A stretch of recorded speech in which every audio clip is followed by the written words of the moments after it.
Alors l'éolien citoyen, c'est un concept qu'on a mis en place justement au niveau national dans le cadre d'une plateforme énergie partagée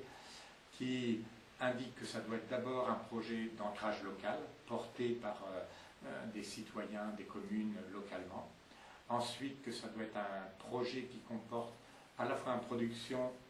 volet production d'énergie renouvelable, mais aussi, voire surtout, un volet pédagogie ou économie d'énergie, de telle sorte que les deux soient indissociables. C'est aussi un projet qui doit faire que le pouvoir et les retombées financières soient essentiellement aux riverains et aux communes locales.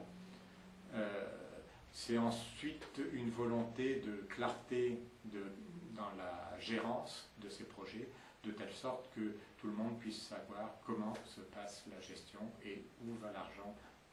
qui est généré par de tels parcs.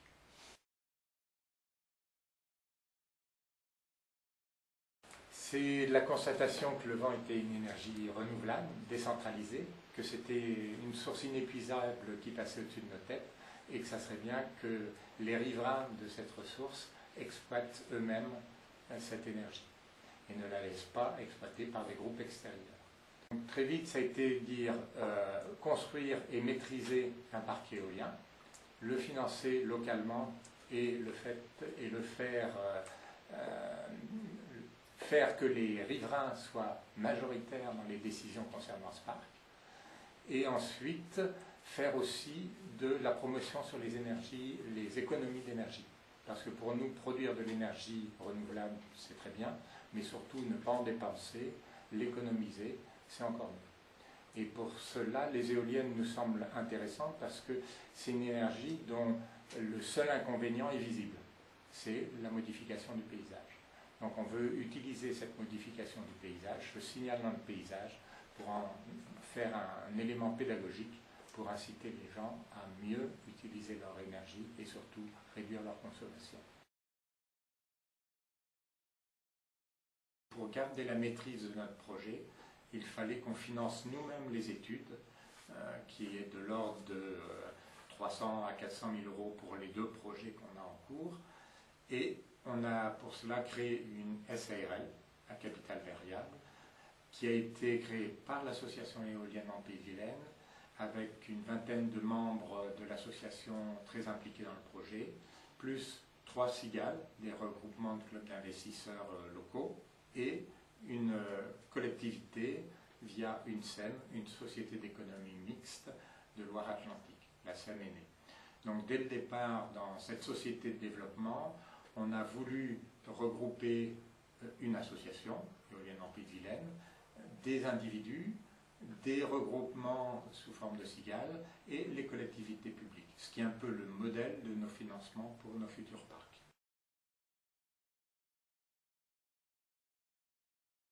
Le travail technique a été assuré par des bureaux d'études spécialisés, parce que ce sont des études longues, complexes, coûteuses, dont nous n'avions pas la maîtrise, mais par contre nous avons assuré toute la coordination de ces études et surtout la relation avec le terrain, avec les riverains, avec les communes, avec les administrations, de telle sorte qu'on avait la vue d'ensemble du projet. Les bénévoles sont une vraie richesse pour ce type de projet parce que ça demande des compétences extrêmement variées et le réseau des bénévoles permet d'avoir accès à des compétences très très diverses qui vont depuis les agriculteurs qui connaissent bien les riverains à des juristes, à des experts comptables, des techniciens qui sont là pour réparer les mal-mesures. Nous avons comme ça bénéficié de compétences à l'interne de PV extrêmement nombreuses et variées.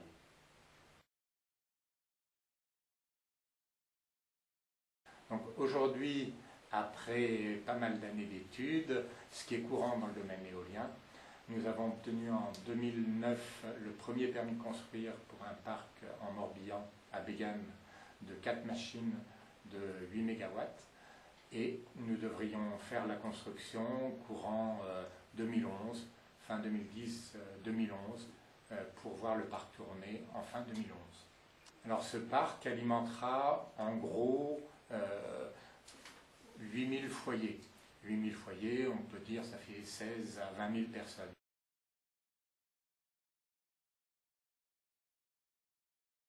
Quand on dit parc classique et ouverture du capital, c'est rarement plus de 5% du capital. Donc les riverains restent de toute façon extrêmement minoritaires. Nous, on tient à ce que les riverains qui bénéficient des inconvénients de ces éoliennes soient largement majoritaires, de telle sorte qu'ils aient le contrôle de toutes les décisions concernant le parc et qu'ils aient aussi le retour économique maximum sur la production de ce parc. On n'a pas été les premiers à le faire, on a même en France pas mal de retard à d'autres pays étrangers, notamment le Danemark, l'Allemagne, la Belgique, qui ont avancé avant nous. Et ce qui nous a incité à dire que si c'était possible chez eux, pourquoi pas le faire chez nous. Donc en France, on est un des premiers projets avancés de ce type-là. D'autres projets avancent un peu en parallèle et d'ailleurs on s'est regroupé, on s'est fédéré au sein d'une association énergie partagée pour mettre en commun nos expériences, pour créer des outils juridiques et financiers communs qui permettent de monter plus facilement ces parcs. L'éolien citoyen démarre actuellement, mais on voit notamment du fait des oppositions qui se créent un petit peu partout face au développement des parcs éoliens, oppositions de riverains qui disent des éoliennes pourquoi pas, mais pas devant chez nous, ou en tout cas,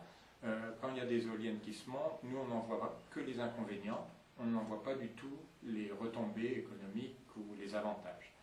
Donc de plus en plus souvent actuellement, les développeurs traditionnels, les industriels, ont des problèmes pour implanter leurs parcs.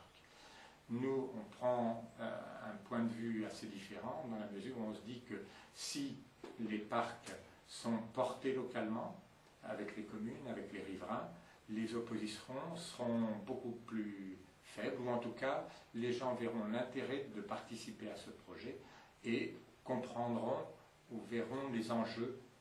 de la modification de leur paysage quotidien.